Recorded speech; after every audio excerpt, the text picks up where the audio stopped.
रूप पावनी डोळ्याने सुख भोगा माईश ओळखावा देवा धर्म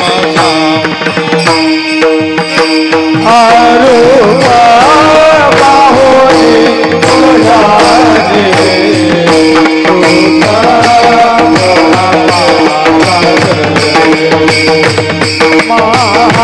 पावनी डोळ्याने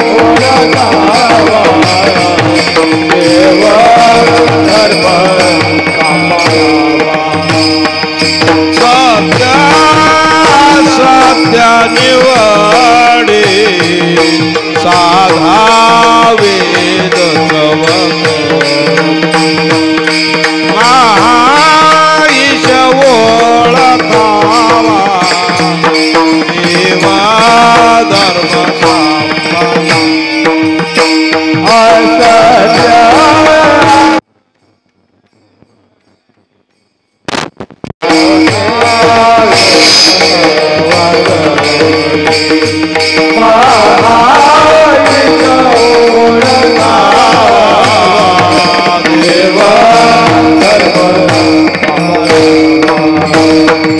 सर्व सुखाचे घर स्वर्ग भुवन माईश ओळखावा देवा धर्म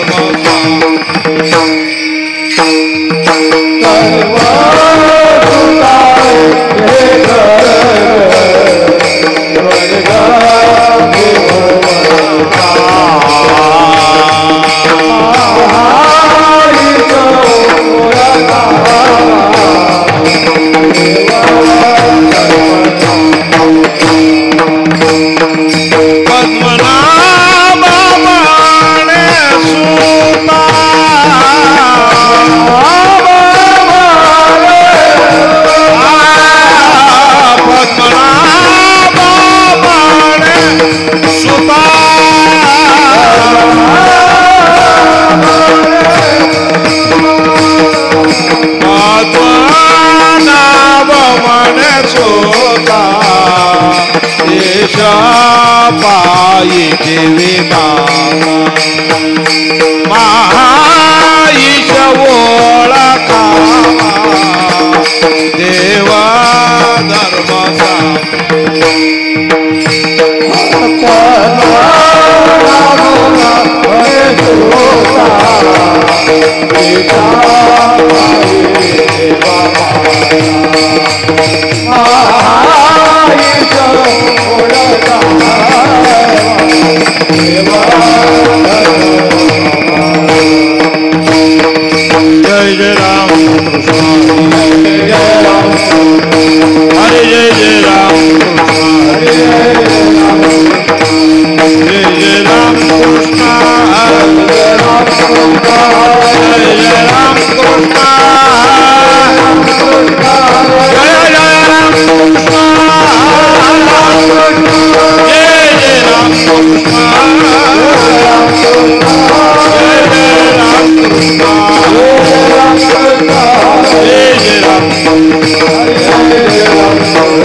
कृष्ण हरी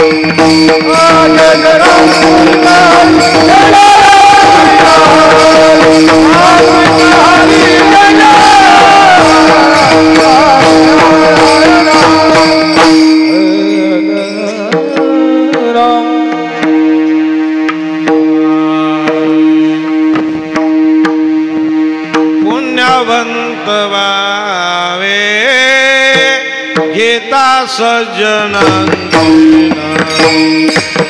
घेता सज्जनाचे नावे घेता सज्जनाचे नावे पुण्यवंत व्हावे घेता सज्जनाचे नावे घेता सज्जनाचे नावे घेता सज्जनाचे नावे पुण्यवंत व्हावे घेता सज्जनांचे नावे घेता सज्जनांचे नावे घेता सज्जनांचे नावे पुण्यवंत व्हावे घेता सज्जनाचे नावे घेता सज्जनाचे नावे घेता सज्जनाचे हे माझी वाता तुटे माझी वाता हे माझी वाता तुटे माझी वाता नेगे माझी वाता तुटे महालाभ फुगासाठी महालाभ नेगे माझी वाता तुझे महालाभ फुकासाठी महालाभ फुकासाठी महालाभ फुकासाठी विश्रांतीचा ठाव बाई संताची आभाव बाई संताची आभाव बाई संता विश्रांतीचा ठावा पाये संताची आवा पाये संताची आवा नेगे माझी वाता तुटे नेगे माझी वाता तुटे नेगे माझी वाता नेगे माझी वाता तुटे महालाभ फुगासाठी महालाभ फुगासाठी महालाभ नेगे माझी वाता तुझे महालाभ फुकासाठी महालाभ फुकासाठी महालाभ फुकासाठी तुका म्हणे पापे जाते संताची आजोबे जाते संताची आजोबे जाते संताची आजोबे तुका म्हणे पापे जाती संताची जाती संताची नेगे माझी वाता तुटे माझी वाता नेगे माझी वाता तुटे माझी वाता नेगे माझी वाता तुटे महालाभ फुगासाठी महालाभ फुगासाठी महालाभ नेगे माझी वाता तुझे महालाभ फुकासाठी महालाभ फुकासाठी महालाभ फुकासाठी कुमार कुमार बोला बोला विठू कुमार कुमार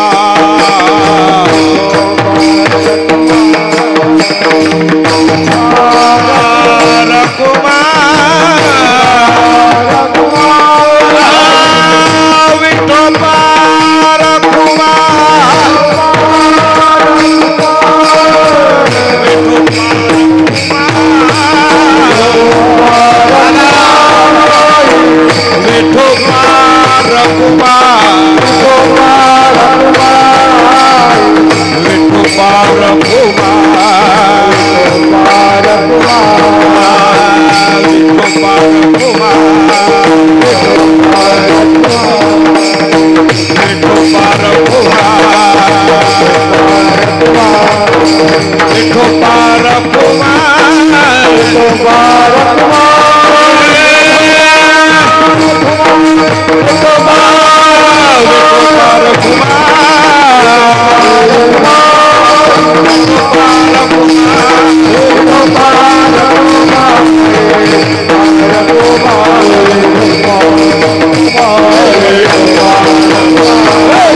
पुण्यवंत भावे पुण्यवंत भावे पुण्यवंत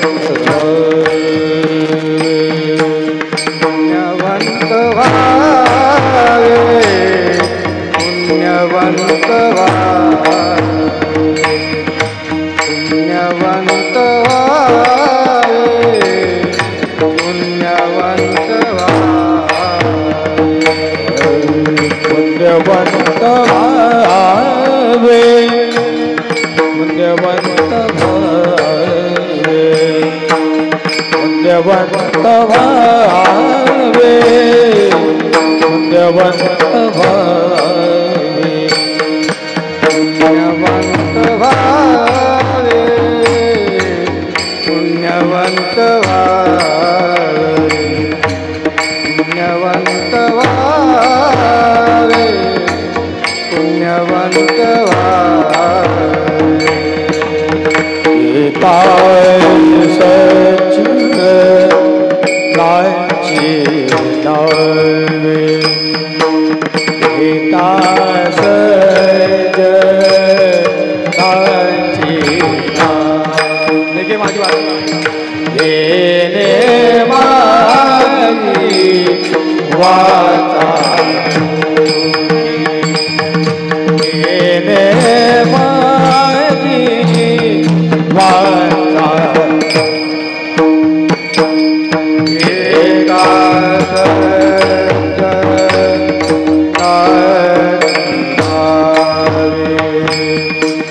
एका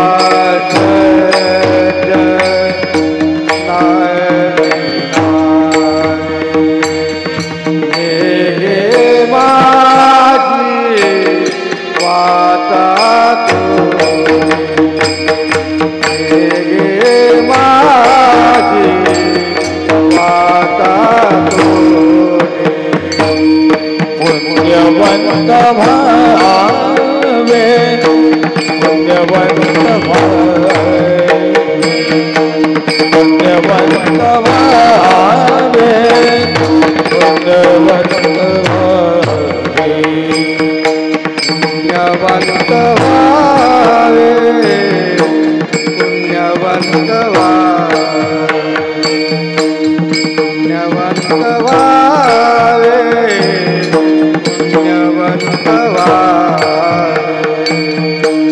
गीता सच कांची नावे गीता सच कांची नावे तेने माझी वाचा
श्री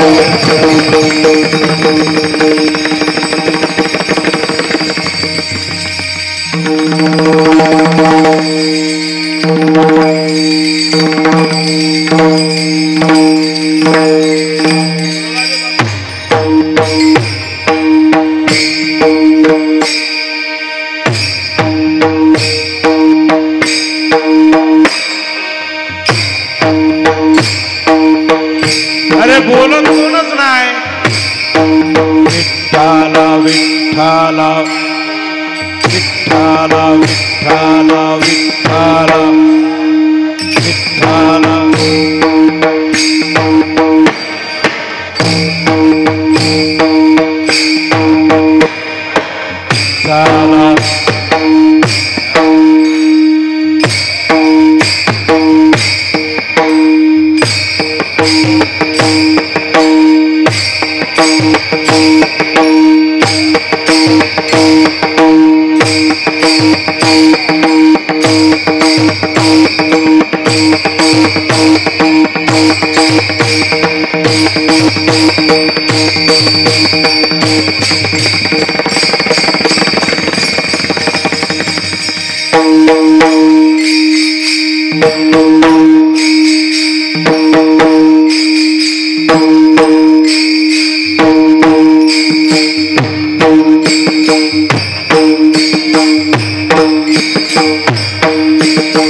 छत्रपती शिवाजी महाराज की, छत्रपती संभाजी महाराज की जय.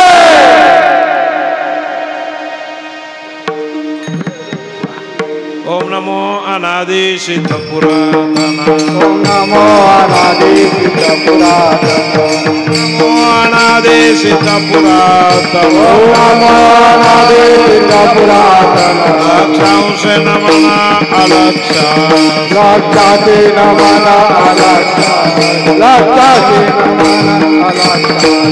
नामे तो गणेशा कृपा दृष्टि पाई, तो गणेशा कृपा पाई, नामे तो गणेशा कृपा दृष्टि पाई. तो गणेशा कृपा दृष्टि कवी बदये हरि नाम, जपरि मदय हरि नाम, जपरि मदय हरि नाम. सरस्वती माते वैसजवे वरी, सरस्वती माते वैसजवे वरी, सरस्वती माते वैसजवे वरी. सरस्वती माते वैसजवे वरी. मज साय करे निरंतर, मज साय करे निरंतर, मज साय करे निरंतर. नमो गुरु स्वामी निरंजन, नमो गुरु स्वामी निरंजन, नमो गुरु स्वामी निरंजन मूर्ति. स्फूर्ति हरे नाम, दिने स्फूर्ति हरि नाम, दिने दिने स्फूर्ति हरि नाम. नमो श्रेष्ठ मुनि महाकवीश्वरा, श्रेष्ठ मुनि महाकवीश्वरा, नमो श्रेष्ठ मुनि महाकवीश्वरा. श्रेष्ठ मुनि महाकवीश्वरा. भावे नमस्कार पंचतना, भावे नमस्कार पंडित, भावे नमस्कार पंडित. पद्मनाभ मने जानावो अंतरी, पद्मनाभ मने जानावो अंतरी. पांडवाचे घरी कृष्णनाथ,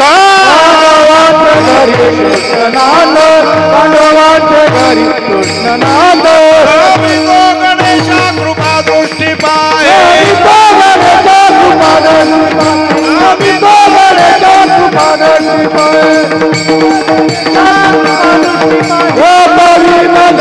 हरि नाम रमे अधिष्ठान,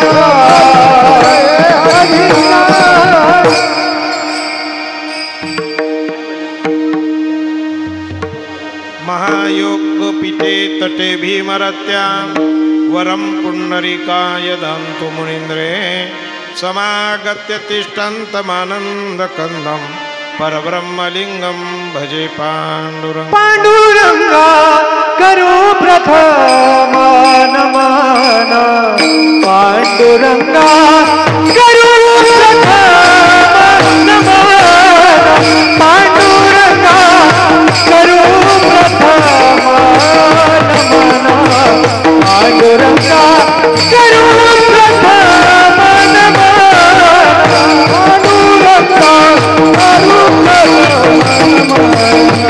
पांडुरंगा करू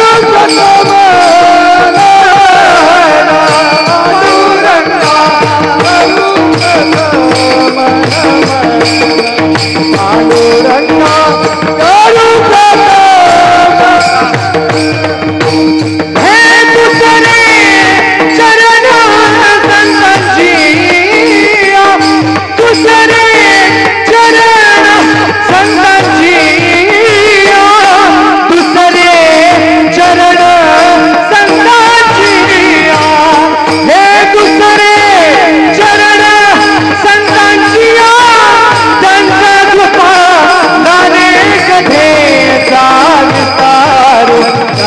कृपा नाने कथेचा विस्तारू त्यांच्या कृपा नाने कथेचा विस्तारू त्यांच्या कृपा नाने कथेचा विस्तारू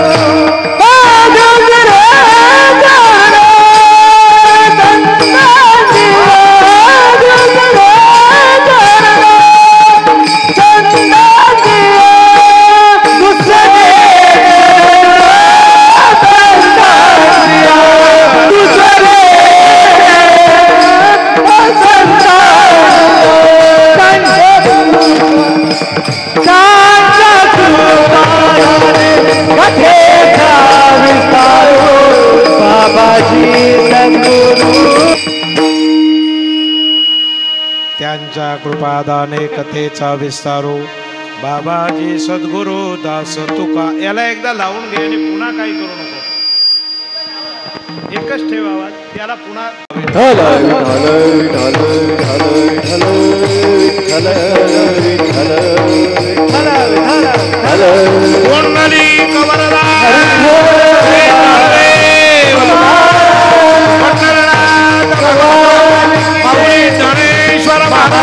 श्रीमद सद्गुरु पद्मनाभ महाराज की जय।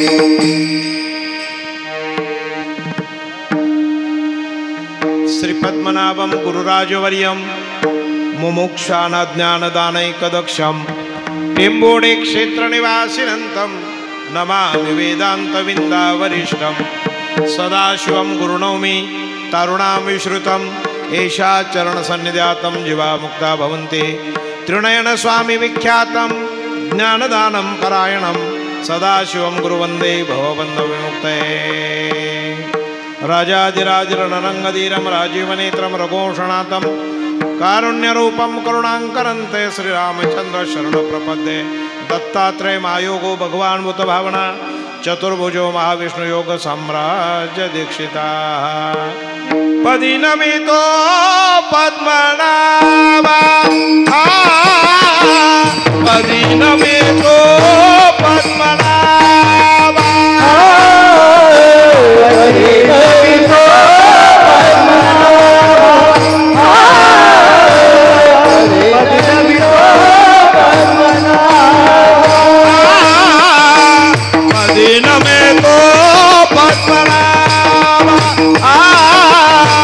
पदीन में तो पद्मनाभा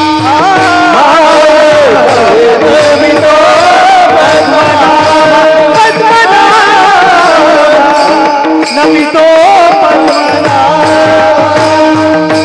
आज नारायण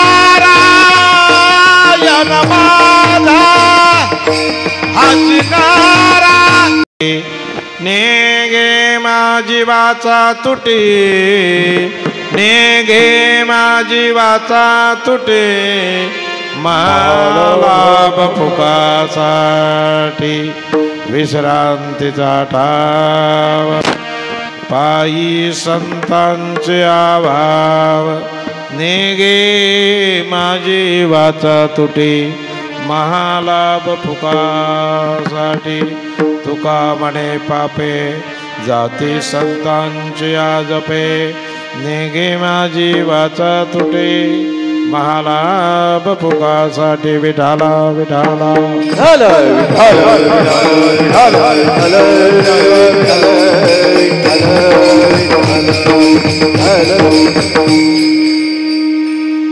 प्रस्तुत यथामते यथावकाश कीर्तन रूपी सेवे करता गायलेल्या अभंग देऊचे प्रसिद्ध साधू श्री संत तुकोबारा यांचा 4 चरणाचा अभंग संतपर प्रकरणातला जरी वाटत असला तरी संतांना विनंती करणारा आणि संतांबद्दल आदर भाव असणारा हा अभंग आहे. विठ्ठला विठ्ठला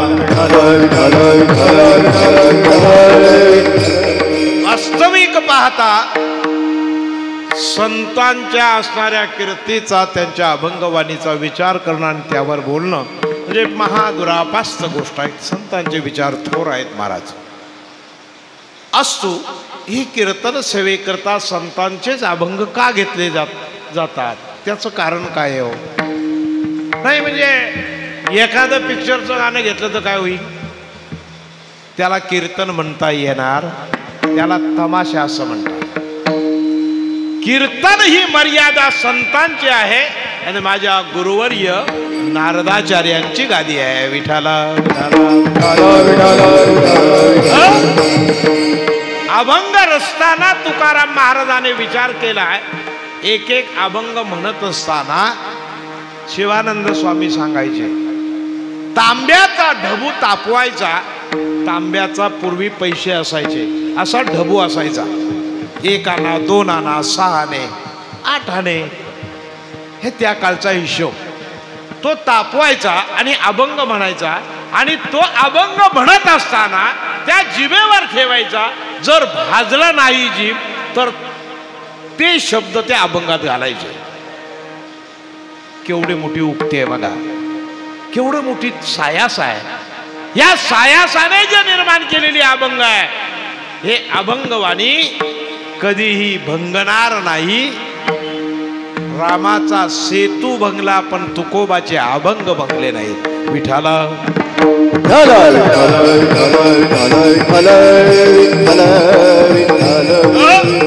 क्रिया ऐका. वाणी ही संतांची आहे, ओवी ही ज्ञानेश्वराची आहे, अभंगवाणी तुकोबाची आहे.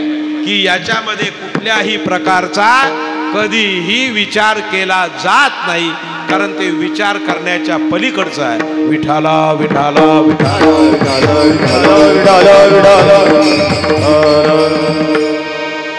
अशा प्रकारचा तपश्चर्येतून अनुभव सिद्ध असणाऱ्या जे जे शब्द आहेत त्याला वाणी हे नाव आहे. वाणी म्हणजे वाणी कशाला म्हणतात तर वाचा. वाचा किती प्रकारच्या आहेत तर 4 प्रकारच्या. 4 प्रकारच्या वाचा आहेत आपल्याला. ते म्हणले दिसते तर एकच, दिसतंय हे यंत्र आहे, वाचा आत आहे. परा पश्यंती मध्यमा आणि 4 वाचा. हरी बोला. हरी बोलायचं म्हणजे एवढ्यानेच नाही बोलायचं. एवढ्याने बोललं जातं ते वेगळं आणि ईदपासून बोललं जातं ते वेगळं, लक्षात घ्या. म्हणून संतांची वाणी सांगत असताना संतांचे जे काही अभंग आहेत हे अभंग म्हणजे आपल्या उद्धाराचं कार्य आहे. विठाला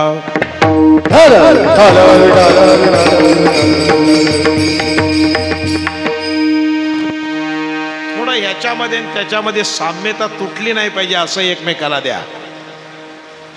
हे टाळ आणि मृदंग ह्याच्यात थोडीसा अंतर पडतो आहे. विठाला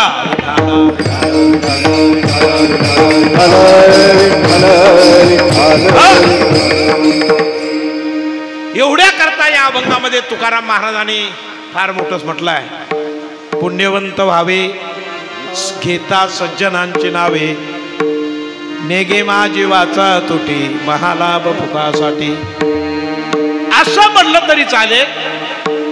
घेता सज्जनांची नावे पुण्यवंत व्हावे. आपण उलटचर म्हटलो का नाही, दोन्ही बाजूनी जरी आपण बघितलं तरी घेता सज्जनांची नावे पुण्यवंत पुण्यवंत व्हावे. परिभाषा आपण पाहू पुढे, पण आता आपण बारीक लक्षपूर्वक ऐकलं तर तुम्हाला हे कळेल. परिभाषा अशी सांगते, पुण्याचे प्रकार अनंत आहेत. पुण्य कमवण्याचे प्रकार वेगवेगळे आहेत. पुण्य मनुष्य वेगवेगळ्या प्रकाराने करतो आणि पुण्यासाठी सर्वजण धडपडतात. विठाला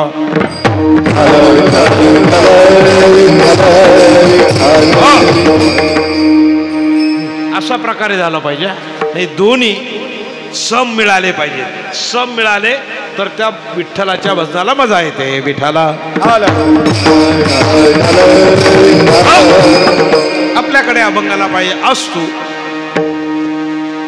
पुण्यवंत भावे गीता सज्जनांची नावे या ठिकाणी प्रतिवर्षाप्रमाणे श्री क्षेत्र सुरत या ठिकाणी अखंड हरिनाम सप्ताह नाम जपयज्ञ सोहळा पद्मनाभाचार्य शिष्य संप्रदाय अमृता स्वामी शाखा दत्त मंदिर फुगाव या संस्थेचं विद्यमान मंदिर असणारं जे दत्त मंदिर सुरत आणि या ठिकाणी प्रत्येक वर्षी हा परमार्थिक सोहळा साजरा होत असतो.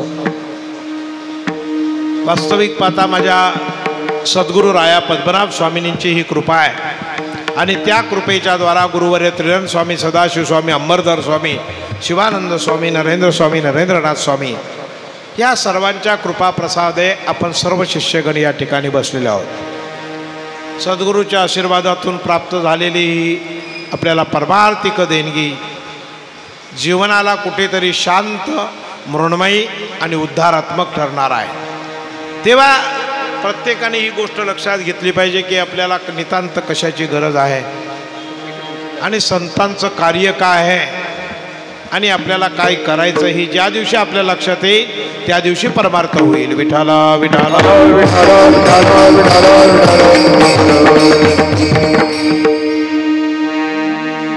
आजच्या कीर्तनाचा सुयोग पाहता आज खऱ्या अर्थानं आमचे रायगडचे कीर्तनकार हरिभक्तीपरायण बबन महाराज कडू यांचं जागराचं कीर्तन होतं आज. पण ते बदलण्याचं कारण असं की उद्याला मला भाईंदर म्हणजे मुंबईमध्ये तारीख आहे आणि त्यामुळे आम्ही बदलून बघण्याचा प्रयत्न केला पण होईना. यजमान ऐकायला तयार नाही आणि म्हणून शिवांची सेवा होणार आहे. महाराज हजर आहेत आणि या प्रत्यर्थ उद्या काल्याची कीर्तनाची सेवा त्यांच्याकडे.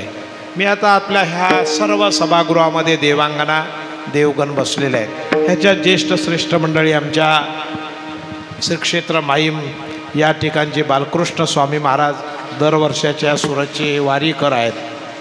वारीकर नाही हो, वारीकर म्हणजे दरवर्षी येतात. नाहीतर माझी जमीन द्यायला लागेल त्यांना सगळी. म्हणजे प्रत्येक वर्षी आवडीने प्रेमाने येतात.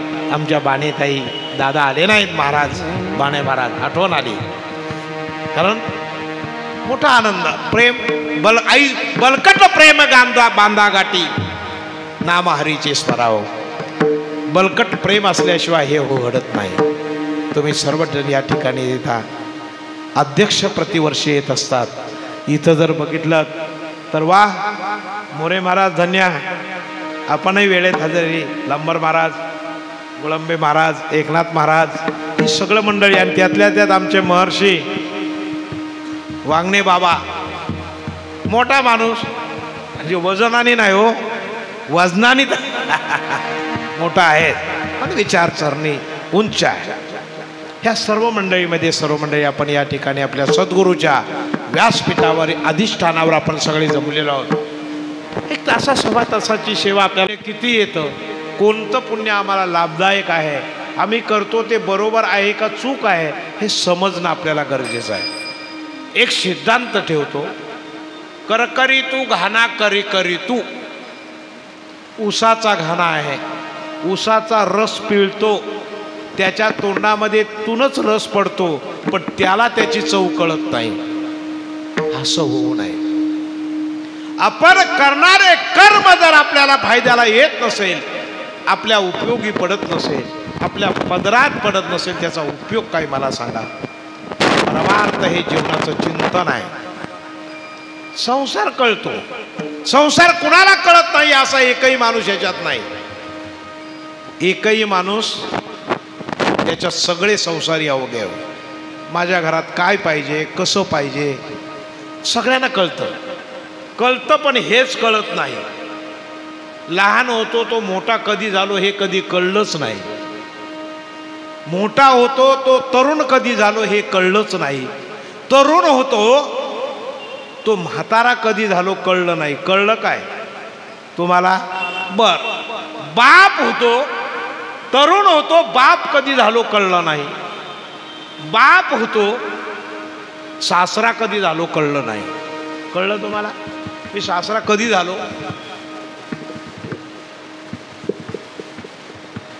एक आई होतो पण सासू कधी झालो कळलं नाही.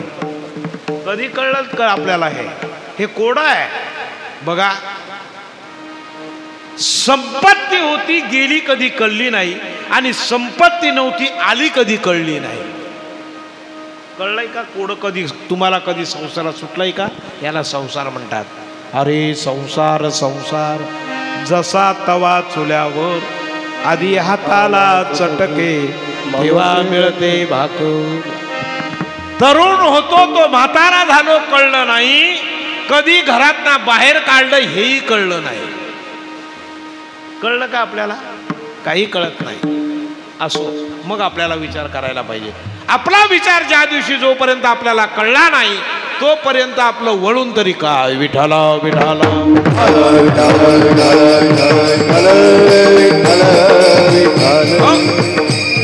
या जगामध्ये पुण्य करण्याकरता प्रत्येक जण कोणी दान धर्म करतो, कोणी उत्तम प्रकारे अन्नदान करतो, कोणी मंदिराला मदत करतो, कोणी कशाला मदत करतो, कोणी कशाला मदत करतो, कोणी उत्तम प्रकारे एखादं तलाव बांधून देतो, कोणी एखादी नदीला धरण बांधून देतो.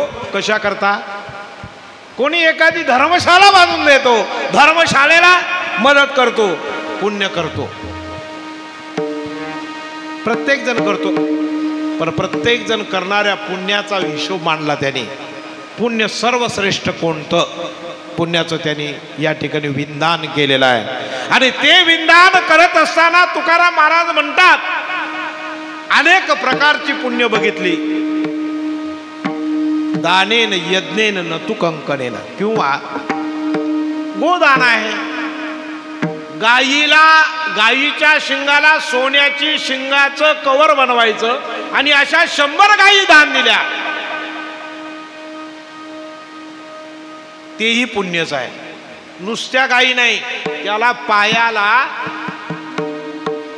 सोन्याचा खूर बसवायचा, चारी सोन्याचा, शिंगाना सोन्याचे कवर बसवायची आणि मग गायी दान देण्याचा प्रकार. पण गौ कोटी दानम गृहणेषु काशी प्रयाग गंगा यति कल्पवासा यज्ञादिकमेरो सुवर्णदानम न पवति समतुल्य अन्नदानम समानम. एक कोटी सांगितली, कोटी. अशा प्रकारच्या 100 गायी दान दिल्या तर 100 गायींचं जे होणारं पुण्य आहे त्याही पेक्षा त्या पुण्याने प्रयाग गंगा यतिकल्पवासा अनेक वर्ष राहील. कल्पवास तीर्थक्षेत्राच्या ठिकाणी तो राहील. यज्ञाधिक मेरू सुवर्णदानम, यज्ञ घातला, यज्ञ केला, सर्व देवतांना यज्ञाधिक मेरू जमीन दान दिली. न पवती समतुल्य अन्नदानम समानम. कोटी सांगितल्या. 100 अशा गायी, यज्ञ, यज्ञानंतर भूमिदान आणि भूमिदानानंतर प्रयाग गंगा इथे यज्ञाधिक मेरू सुवर्णदानम न पवती समतुल्य अन्नदानम. एवढ्या मागच्या पुण्यापेक्षा सर्वात श्रेष्ठ अन्नदान आहे. काय आहे? अन्नदान. कशामध्ये? आता सांगितलं ना, त्याच्यापेक्षा श्रेष्ठ अन्नदान आहे. मग एवढं अन्नदान आहे म्हणून एक शीत अन्न जरी होय दान. कुठे? तीर्थक्षेत्रामध्ये ज्या ज्या ठिकाणी गुरुपद आहे त्या ठिकाणी ज्या ज्या ठिकाणी तुम्ही अन्नदान करणार असाल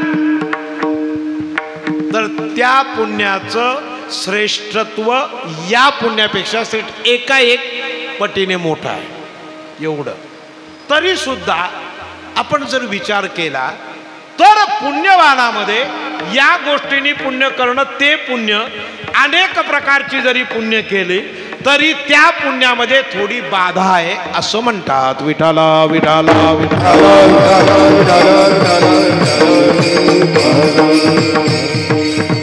त्या अन्नदानाच्या पंक्तीमध्ये या म्हणले, या आमची पंगत आहे, जेवायला या या या या या या. आता 4 अंगठ्या आहेत. कसल्या?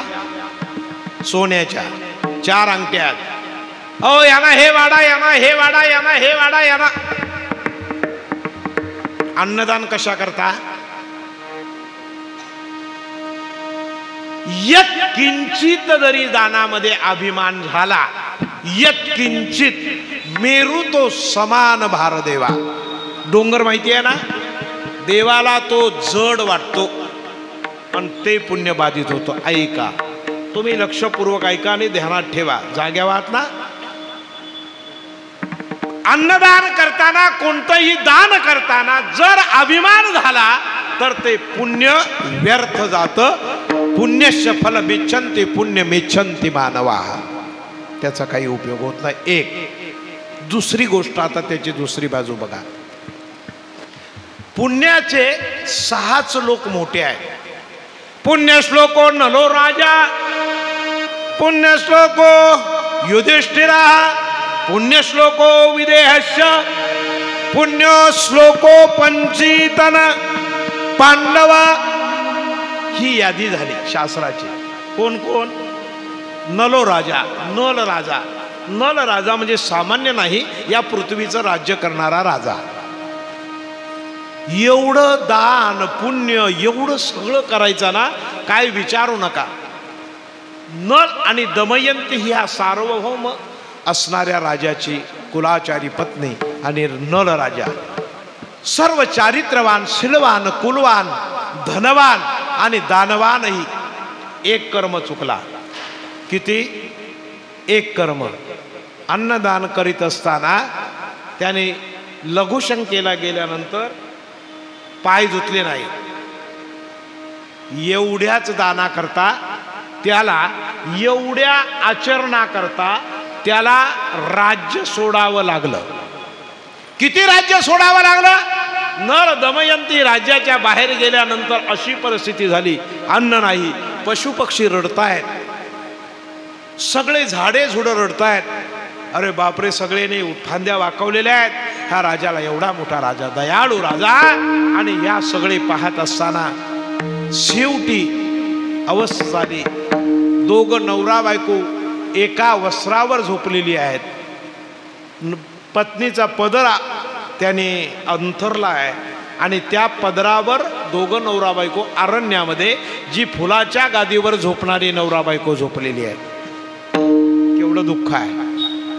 तरी सुद्धा पुण्यात्मके पुण्य स्वर्गा जाईजे आणि पापात्मके पापे नरका जाईजे. करी ऐका, ते सुद्धा रात्री त्याच्या मनात आलं महाराज, आणि त्याने ते बायकोचा पदर कापला, ती जागी होऊ नये म्हणून गेला. पुण्य श्लोक नलो राजा. पुण्याचा विचार बघूया.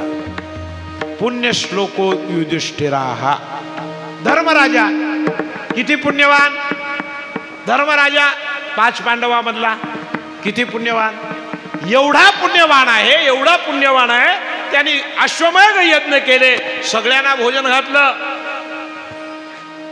जो कोणी येईल त्याला दान दिलं. पाहिजे ते दान मागा. धर्मराजा. आणि ते पुण्य दान करत असताना, दान पुण्य करीत असताना एक दिवस एक शेतकरी आला, गरजू आला. आणि गरजू आला म्हणला, राजे, धर्मराज, गरज आहे. काहीतरी कारणामुळे धर्मराजाला थोडं काम लागलं. म्हणून थांब थांब, आजच्या दिवस काय येऊ नको, तू उद्या सकाळी ये, तुझं काम करतो. हे भीमदादाने ऐकलं. कुणी ऐकलं? भीमदादाने. नाव धर्मराजा. धर्मामध्ये पुण्य श्लोकामध्ये ज्याचं नाव आहे आणि हा उद्या ये म्हणतोय. भीमराजा गेला आणि त्या वेळेला गावावर एक घंटा असायची. जर काय एखादा प्रकार घडला तर ती घंटा दन दन दन दन वाढवायची का समजावं गावामध्ये काहीतरी अरिष्ट किंवा काहीतरी घडलंय. आता भीमदादा घंटा वाजवणार, ती काय कमी वाजेल? वाजवता वाजवता वाजवता वाजवता सगळे नगरातले लोक आले, हस्तिनापुरातले लोक आले आणि आल्यानंतर म्हणले काय झालं भीमदादा? म्हणले काय? ते म्हणले या नगरात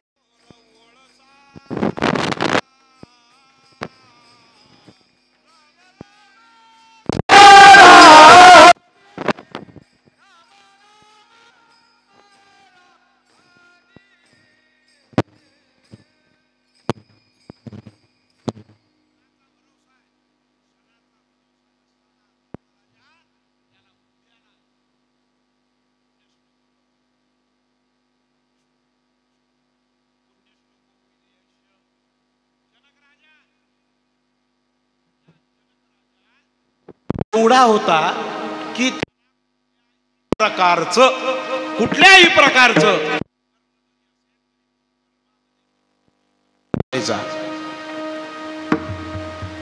आगडी माझी एक पावजळे राज्य करताना विदेही जनक त्याला म्हटलेला आहे. विदेही जनक.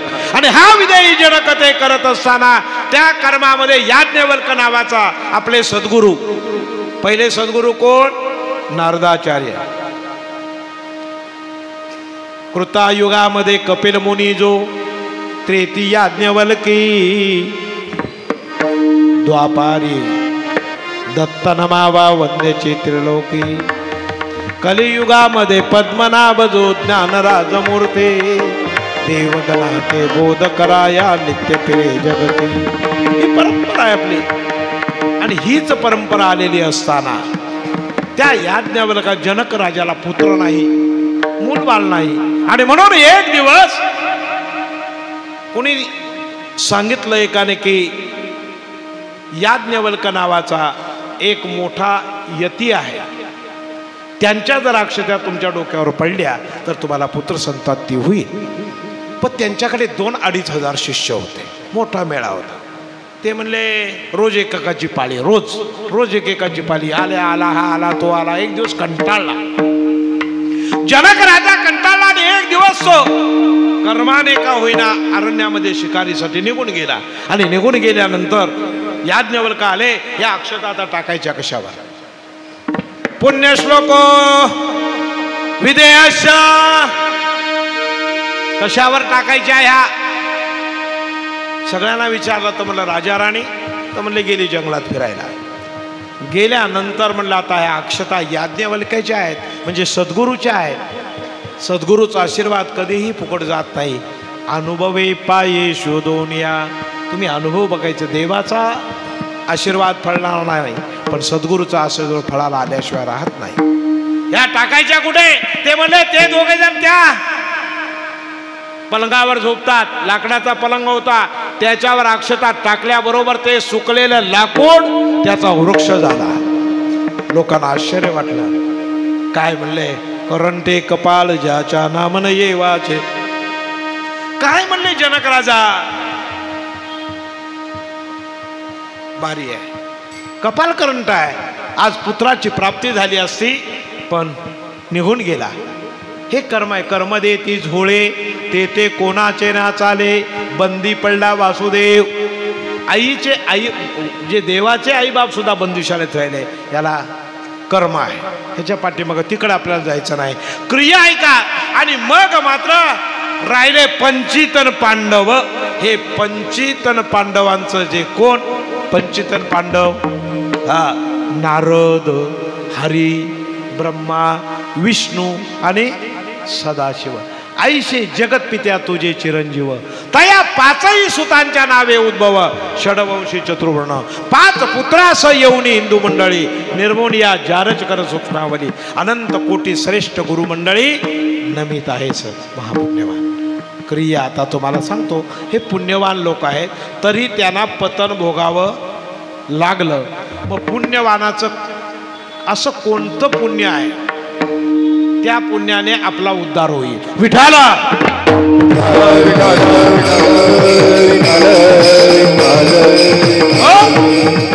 त्याच्या पुढे ऐका,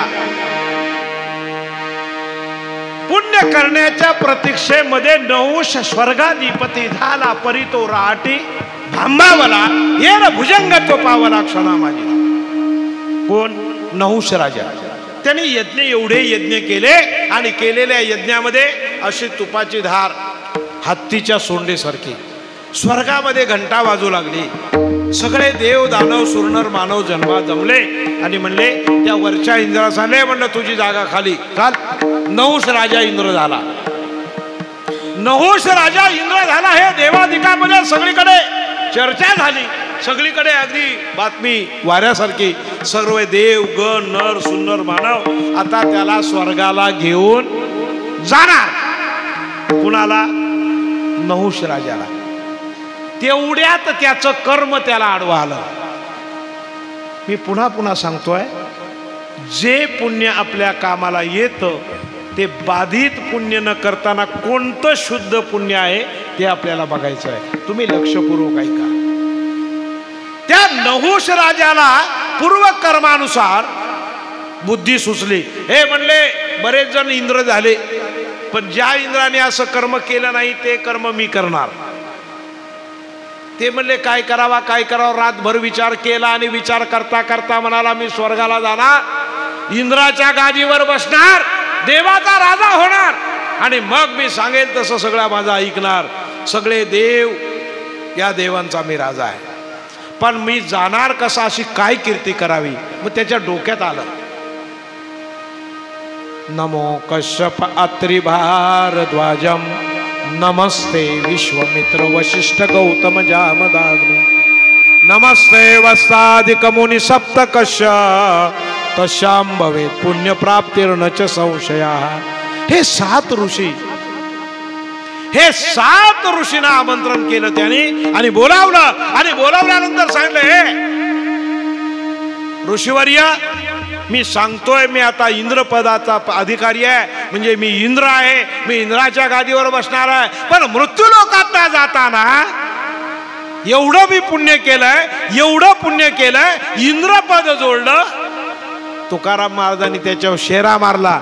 इंद्र चंद्र महेंद्र पदे ध्रुवाधिकाचे आनंदे तिमी गा सकल नेगे तुझी आब्रिदे करीन घोष बाल छंदो बाबा बाल छंदो. आणि मग ते म्हणले काय आज्ञा आहे, काय आज्ञा काय. ते म्हणले आज्ञा एवढीच आहे, मी एक रथ तयार केलेला आहे, 7 ऋषींनी तुम्ही ओढून स्वर्गामध्ये न्यायचा आणि मला राजगादी बसवायचं. बापरे. आता हे काही पशु आहेत, काही जनावर आहेत, ऋषी तपश्चर्या करणारे. नमो कश्यपात्री भारद्वाजम नमस्ते विश्वमित्र वशिष्ठ गौतम जामदाग्ने नमस्ते वस्तादिक मुनि सप्त कश्य तस्याम भवेत् पुण्य प्राप्तिर्न च संशया. केवढं धारिष्ट आहे. पुण्य एवढं पुण्य केलं, इंद्राच्या गादीवर बसला. आणि मग त्यांना सांगितलं नाही म्हणता येत नाही, इंद्र आहे, देवाचा राजा आहे. माळा घातल्या ऋषीने आणि रथ ओढायला सुरुवात केली. याने चाबूक घेतला. आता ऋषी काय कपडे घालत नाही, उघडे असतात. आणि उघड्या ऋषींच्या अंगावर त्या चाबकाचे फटकारे मारायचे. चला लवकर, मला घाई झालेली आहे, चला लवकर, मला घाई झालेली आहे, मला इंद्रपदावर बसायचं आहे. सूरनर मानव, सूरनर तिकडे वरती वाट बघतात देव माझी, माझ्या अंगावर पुष्पवृष्टी होते. गेले बा शेवटी ओढत, काही करताही नाही. ऋषीने शाप दिला असता तरी भस्म झाला असं करता येत नाही. महाराज दैव जाणेले कोणी लवांकुशाचा हलवी पाळना वनी वाल्मिकी मुनी. दैव जाणेले कोणी. तुमच्या आमच्या नशिबात काय असेल सांगता येत नाही. प्रारब्ध योग जवळ आला आणि स्वर्गाच्या दारात गेल्याबरोबर पुण्य संपलं आणि तिथूनच नहुष स्वर्गाधिपती झाला. परी तो राहाटी भांबावला, येर भुजंग तो पावला क्षणा माझे. विठाला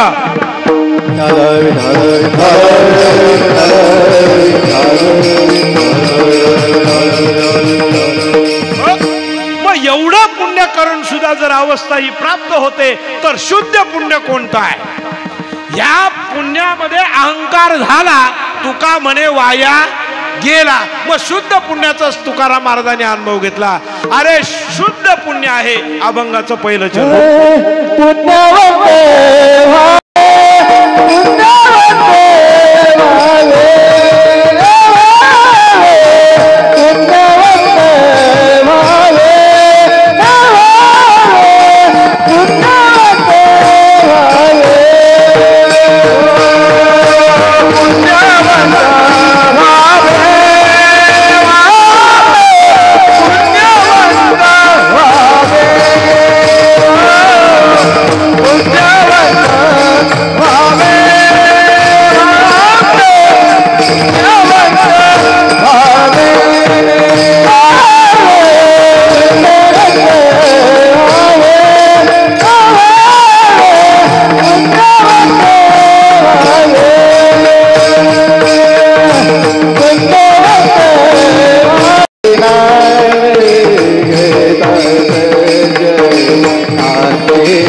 कीर्तनाला नाही म्हटलं ना तरी गाणारांची जास्त गरज असते.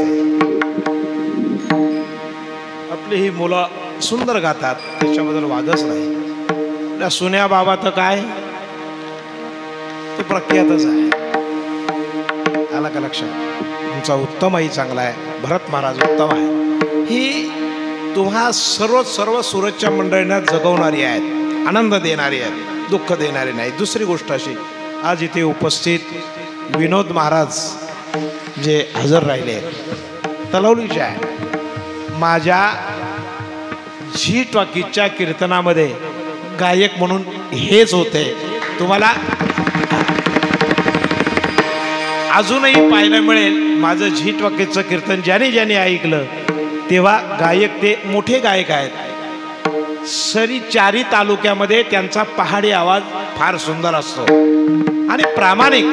आता सुद्धा इथं सहज कसे आले ते मला माहीत नाही, कारण त्यांना वेळ नाही. पण एक सौभाग्य आहे, अशा प्रकारची मुलांनी आपल्याला होणं गरजेचं असतो. सांगायचा मुद्दा असा आहे, सज्जनांची नावं घ्या आणि पुण्य कमवा. सज्जन सज्जन सज्जन कुणाला म्हणावं? तुका म्हणे तैसा सज्जना पासोनी पाहता अवगुण हे लागलं निदान. आता आपण निवडूया सज्जन. कुणाकडे ज्याच्याकडे अवगुण नाही तो माणूस सज्जन. कोण खोटं बोलत नाही, कोण एकमेकाला बनवित नाही, कोण एकमेकाचा द्वेष करीत नाही, कोण कुणाला खोटं बोलल्याशिवाय राहत नाही. कुठल्याही प्रकारचा अवगुण ज्याच्यामध्ये नाही त्याला सज्जन असे म्हणतात. नाही कळलं कुणाला? मग जशी जशी ज्याची बुद्धी असते तशा तशा प्रकारचे जन. पाणी तेरा रंग कैसा जिसमें मिलेगा वही वैसा. सिद्धांत तुम्हाला सांगतो. धर्मराजाला सांगितलं जा एक वाईट माणूस घेऊन ये. धर्मराजाला सांगितलं, गेला सभेमध्ये, भगवंताने सांगितलं म्हणून गेला. सगळी सभा शोधली पण त्याला वाईट मिळालं नाही. दुर्योधनाचा लय जा तू एक चांगला माणूस घेऊन ये. भीष्म द्रोण तटा जयेंद्र तजला गंधार निरोत्पना शल्यग्रावती कृपेण वाणी कर्णेन वेलाकुला अश्वत्थामा विकर्ण घोर मकरा दुर्योधनावर्तिनी सुतीर्णा खळू मांडवैरण नदी कैवर्तम केशवा. रती महारथी होते पण त्याच्या नजरेला एकही सज्जन दिसला. देव होता, धर्मराजा होता, भीष्म होता, जयेंद्र होता, सगळी मंडळी. कसा सज्जन मिळेल? मग सज्जन कुणाला म्हणावं हा प्रश्न आहे. सज्जनाची व्याख्या काय? सज्जन म्हणण्याचं कारण काय? सज्जनाच्या अंगात कोणकोणते गुण असावे हा विषय या ठिकाणी आहे. तेव्हा तो मनुष्य त्या ठिकाणी आपल्याला पाप आपल्याला मिळवून देण्यामध्ये समर्थ आहे आणि ते पाप आपल्याला कधीही आपला उद्धार केल्याशिवाय राहत नाही. मग आता मला सांगा, कोण पुण्य यांचा होईन सेवक जेही द्वंद्वाधिक दुरावले ऐशे वर्म मज दावी नारायण अंतरीच्या खुणा बहु अवघड आहे संत भेटी परी जग जेटी. कृपा बघा. आता आलो तिथेच. आता सज्जन निवडायचं असेल तर त्यांनी व्याख्या केली. पुन्हा ऐका. चंद्रामृत सुखे शेववेल रवी असता जाता धरवेल आणि बाह्या येला सागर तरवेल परी त्या साधूची भेटी न होय गा ऐसे कैशी याने भेटते ते साधू. आणि तेच संत या महाराष्ट्रात संत ज्याची व्याख्या केली, जे चंद्राचा शीतळपणा, कामधेनूचं कल्पतरू या दोघांनाही च्यापेक्षा चिंतामणी ठेंगणा. चिंतामणी या संतांचे या संतांचे या संतांचे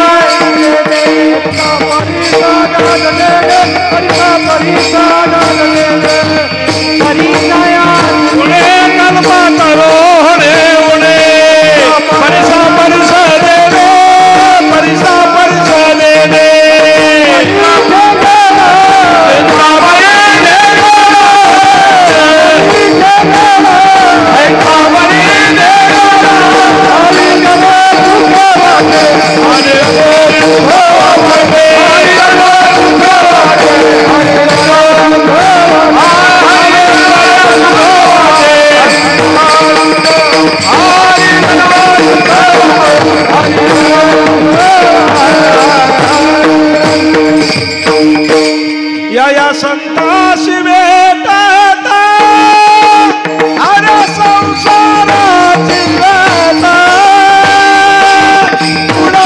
पुढते माझा अखंडित फेरीना. संताशी भेटत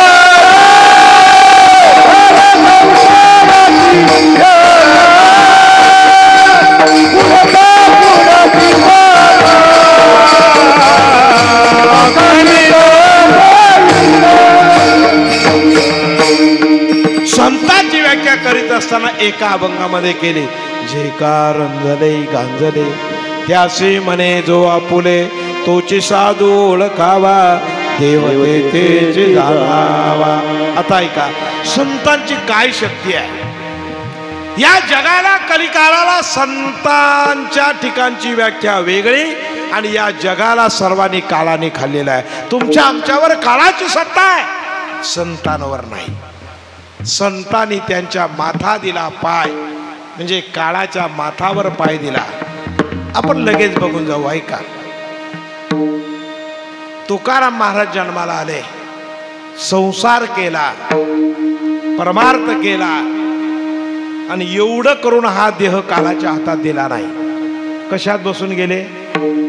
तुकिता तुळनेशी ब्रह्म तुकाशी आले, मनोनिरामेश्वरे चरणे मस्तक ठेविले. एक भाग गेला तुका विमानी बैसोनिया, मानव देह घेऊनी नर निजधामा गेले.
चालेल, पण संतांचं आणि सद्गुरूचं नाव घेतल्याशिवाय राहू नका.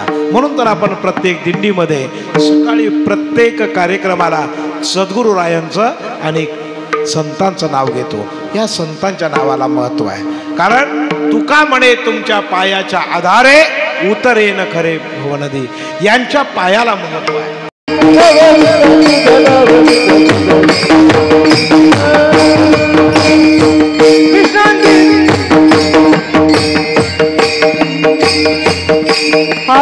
विश्रांतीचा ठावा, विश्रांतीचा ठावा, विश्रांतीचा ठावा, विश्रांतीचा ठावा, विश्रांतीचा ठावा, विश्रांतीचा ठावा.